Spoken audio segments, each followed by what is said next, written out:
And you want your family to be in a position when they're making these life and death medical decisions for you later in life to be able to make these decisions with confidence by looking at your written instructions in your medical directives and the other important documents we're going to review here in a moment. And again, it's designed to avoid conflict.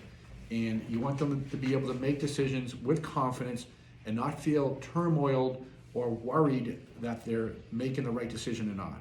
And if they had the Monday morning quarterback in their ear saying you shoulda, coulda, woulda, then at least they can say, I'm not making a decision in the best interest of my parent or spouse or family member. I'm making the decision they memorialized in writing expressly when they were alive and well. And so they can make that decision with confidence. If any family members are questioning their decision, from my experience, even if that family member doesn't agree with it, when they see that it's in writing, that it was your decision that you made and you memorialized it, they'll typically, from my experience, take a step back, they'll honor it, they'll respect it. They may not agree with it, but they'll honor it and respect it. And what that's going to result in is maintaining family relations, that front side of the cloud, family harmony, opposed to the back side of the cloud with hurt feelings, animosity, and family discord. And you don't want that. That's family harm, the back side of the cloud. So without further ado, let's jump into the documents themselves. In the order of priority, I would recommend that you first work with the advanced medical directives. The advanced medical directives are the cousin to the healthcare proxy. And you want to take your time with these because your healthcare agent who you pick and appoint in your healthcare proxy will be able to make the decisions that you pick in advance when something bad happens. So let's take a look at these. These are broken down into 4 hypothetical scenarios, okay? So this is called the hypothetical scenario analysis form. I like to also call it the advanced medical directives, situation A through D. And an easy way to understand these folks are, these are 12 or so commonly used medical procedures they use in hospitals today in this column right here, okay? We start with cardiopulmonary resuscitation, CPR, then mechanical breathing, then artificial nutrition and hydration, major surgery, kidney dialysis, chemotherapy, minor surgery, invasive diagnostic test, blood or blood products, antibiotics, simple diagnostic test, and then finally pain medications. And the situation A is the most dire, the most serious. Situation A says this. It says if you were ever completely incapacitated, you're in a coma with no chance of recovery, what type of medical care would you want in that situation? Folks, there's no right or wrong answer. This is very personal in nature to you. So think of it, hypothetical. In the future, you're alive and not so well at all. In a coma, no chance of recovery. What type of care would you want in that given circumstance? You have 12 choices there, and you check a box when you're alive and well. I either want CPR, I am undecided, or I do not want treatment.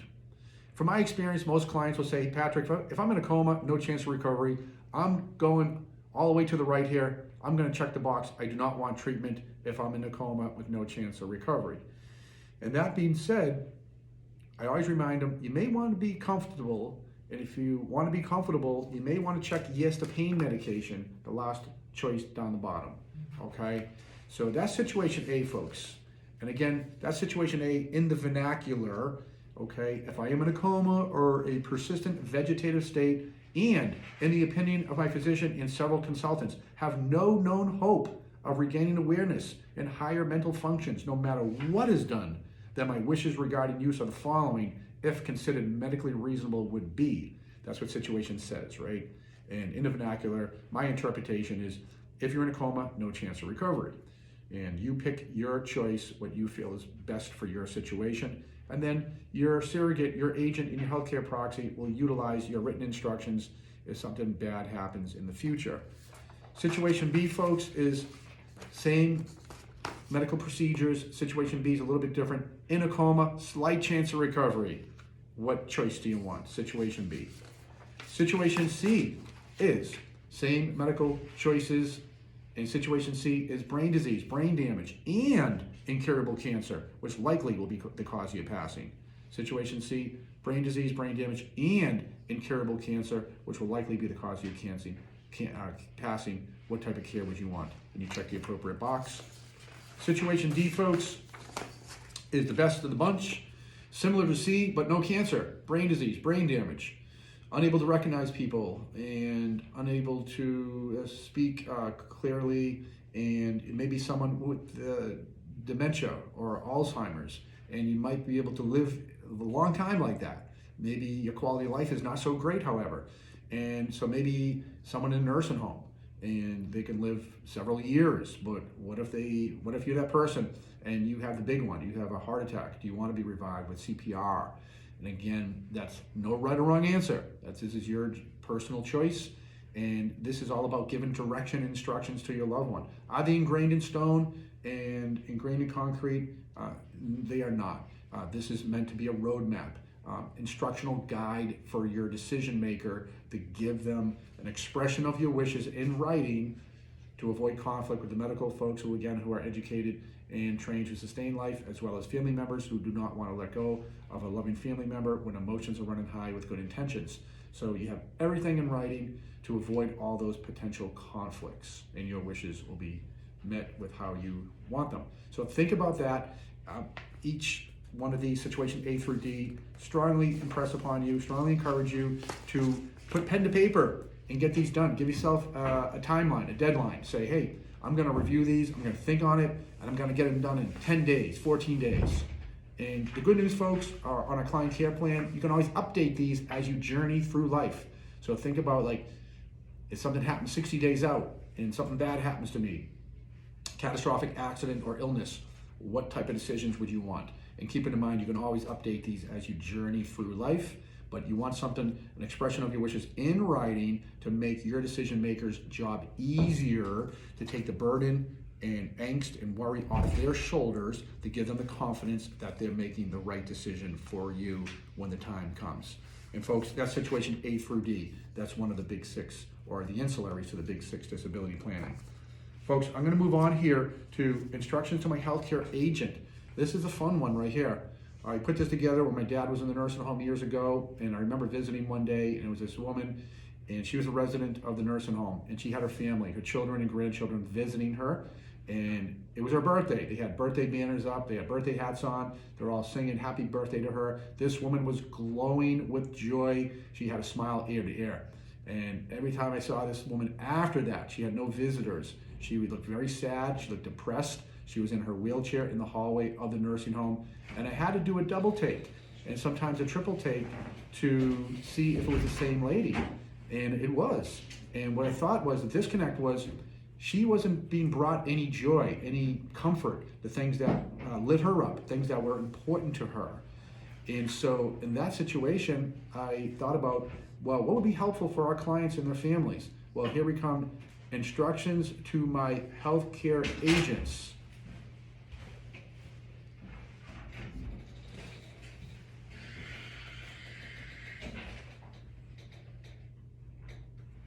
Instructions to my healthcare agents would be very helpful for our clients to memorialize in writing what's important to them. And you think about this, folks, if you're ever in an unfortunate situation, like in a rehab facility or a nursing home, like my dear dad was years ago, it's not the best place to be. So in here, take your time, detail what things that you like that would bring you joy, what things that you like would bring you comfort. Would it be your favorite food, your favorite beverage, maybe a treat that you're not going to get in the nursing home, maybe visitors. I would think that would be high on your list. Visitors, family, friends, children, grandchildren, family photos. Take me outside on a beautiful weather day. Take me to the ballpark, take me to the lake, take me fishing, or if you're able to do so physically and mentally, etc. What things do you like that bring you joy? You're leaving instructions to your loved ones so they know what to do to bring you joy. So go big on this right here. Some folks put their favorite food in there, favorite beverage, chocolate, pizza, sometimes libation beverages, whatever that may be, and of course children and grandchildren. But fill this out here so your loved ones know how to bring you joy, bring you comfort, so you can have that glow in your face if you're in that very unfortunate situation someday. That's instructions to my healthcare agent. Again, give yourself a deadline on this, 10 days, fill it out. Bring it back to our team, will make a copy of it, and we'll 3-hole punch it and put it in your red book for you as well. And your family, your helpers, your decision makers should be aware of it, and they should know what decisions to make on your behalf as well. Moving on, folks.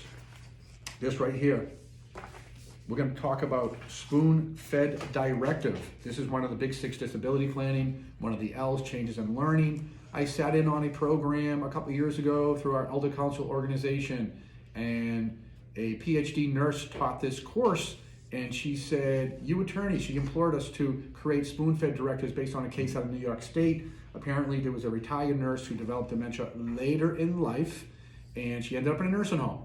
And in that nursing home, she was being spoon-fed. It's apparently a fairly standard medical protocol where someone is not eating under their own volition. The medical staff is trained to manually spoon-feed that person. And the PhD nurse taught us this. She said the human brain is like that of a baby bird. When someone is putting food to their mouth, they have an eating reflex. The jaw will open, they will take the food in, and they will eat the food that will sustain their life. Apparently this poor nurse, she had severe dementia, and she never wanted that, but it wasn't clear in writing, in her healthcare proxy. It didn't specify what type of care she wanted. So in that situation, she was continued to be spoon-fed for, I believe, for a period of 10 years or longer. And now our clients, since I took that course, since we sat in on that program, now our clients have the opportunity through a spoon-fed directive to check a box, option A, to say, I don't want to be spoon-fed. Option B, maybe spoon-feed me. Maybe spoon-feed me if I appear to be enjoying the food, I like the food, and I'm not choking and not aspirating. So option A, no spoon feeding. Option B, maybe spoon feeding, so long as you're not choking or aspirating on the food or pushing it away, etc., etc. So again, no right or wrong answer to those that situation. Again, something you want to think about. Again, give yourself a deadline of about 10 days to get this completed, to make it part and parcel of your estate plan. Because folks, who's it going to benefit? Your decision makers, your loved ones, your family. And my clients report to me, we want things to be easy for them. We don't want them to be stressed out. We don't want them to be worried. Well, take the worry and the stress off their shoulders by completing these ancillary medical documents that we're covering here today. Folks, moving on from the time of disability to the time of the pearly gates when you're up in your cloud right here. Another important legal document, instructions for my final arrangements. It's comprehensive memorial instructions right here. You can spell out your obituary, your services, cremation, burial. They have a newer thing called human composting in some states, not here yet in Massachusetts, and only in a couple of states, I believe Washington State, maybe California, but most folks are picking burial, cremation. Important to pick everything out and put it in writing when you're alive and well, so if something happens unexpectedly, your family members that are going through the grieving process, the mourning process, they now have a paint by the numbers instructions on what your services should look like and also how they should be paid for. You can check off a box, pay for them elaborate, moderate, economical. And you can really spell that out because they've done studies when folks are going through the mourning process and grieving, the human brain shuts down. It can't make good business decisions. I know when my dad passed, my brother met with the funeral director and he had my dad's red estate plan and portfolio and my dad's instruction to his healthcare agent. And I asked my brother, how did the meeting go with the funeral director? He said, easy breezy. He said, we had all the answers to all the questions the funeral director asked of us, right down to the church, the pallbearers, the songs, the hymns, and even how we were paying for it. So everything was spelled out, and that really takes the burden off the family member who's tasked with making those difficult decisions, gives them the ability to make those decisions with confidence, gives them reassurance, gives them peace of mind. It also avoids family conflict when other family members might be questioning the services and the location of the service and how the services should be conducted, etc. Really spell it out in writing, instructions for my final arrangements. And this stuff should be in the 4 corners of this document, which should be clearly communicated to your loved ones, to your helpers when you're alive and well, so they know where to find your instructions. It's not uncommon to hear that someone passed away, family gets pinned down and focused on the grieving in the morning, and they immediately start making services, and they're mourning, they're in a fog, and after the services, they find somebody's will or other document that says something contrary to the services they had. You don't want that. So Spell it out in writing, communicate it with your family, especially the decision makers. Instructions for my final arrangements. Okay. Lastly, folks, we have our Legal Directives First Responder Medical Card. Our clients love this, especially the clients on the Client Care Program. And the First Responder Medical Card is this guy right here, You'll be issued a First Responder Medical Card when you become a client at our Elder Law Care Center, and being an active member of the Client Care Program, you'll receive this card each and every year while you're an active member of the Client Care Program. And as you may recall, the Client Care Program is all about keeping that treasure chest updated as you journey through life. Keep the dust off it, because the day you sign your plan is important, but truly, what's the most important day you need your plan to work? That is correct. The day none of us know in the calendar, the day Mother Teresa calls, the day St. Peter calls, or whomever. And that's the day you need that plan to work. And we've all learned from those legacy studies that the 3 L's will creep into even the best estate plans. Changes in law, how much control do we have over those? Little to none. How often does Congress change the tax code? How often does Medicaid Mass Health challenge Medicaid trust? Number 2, changes in life with health, finances, and relationships. How many of us have the same health, finances, and relationships 5 years ago as we do today? Most of us don't. And the other L is changes in learning. And when I learned about this service here, I thought it was a great way, a use of technology, where our clients could have these documents right here, the medical documents that we just created, including the healthcare proxy and the living will and the HIPAA authorization, which are part of the Big 6 disability planning, part of your estate plan. And when a medical crisis strikes, whether it's in the middle of the night, whether it's on a weekend, whether it's out of town, out of the country, this service right here will get you access, your loved ones and your medical providers access 24/7 to your medical documents. So if you had a medical emergency, be it a heart attack or a stroke or an unfortunate automobile accident or a bicycle accident, we had a client a couple of years ago who was on vacation with a bicycle accident. And with that bicycle accident, the client was able to, first responders were able to call the 800 number on the back of the card, and the client's medical documents were faxed over and sent over to the emergency room in the middle of the day, in the middle of the country, out of state, while the client was on vacation, and the medical providers knew instantly who that person was, how to treat that person, because you can put down your allergies and medical conditions on this form, and they also knew, very importantly, who to contact on their emergency call list. Contact their spouse at this cell number, contact their child at this number here as well, etc., etc. So folks, that is the First Responder Medical Card. Keep it in your wallet, in your purse, 24/7, anywhere in the world, covered under the Client Care Program, okay? So there we have it, folks. If you have any additional questions or need additional assistance working on these, contact our Client Care Plan Specialist, Cheryl Ann, or you can contact the Elder Law Care Center at 781-871-7526, and we are here to help you.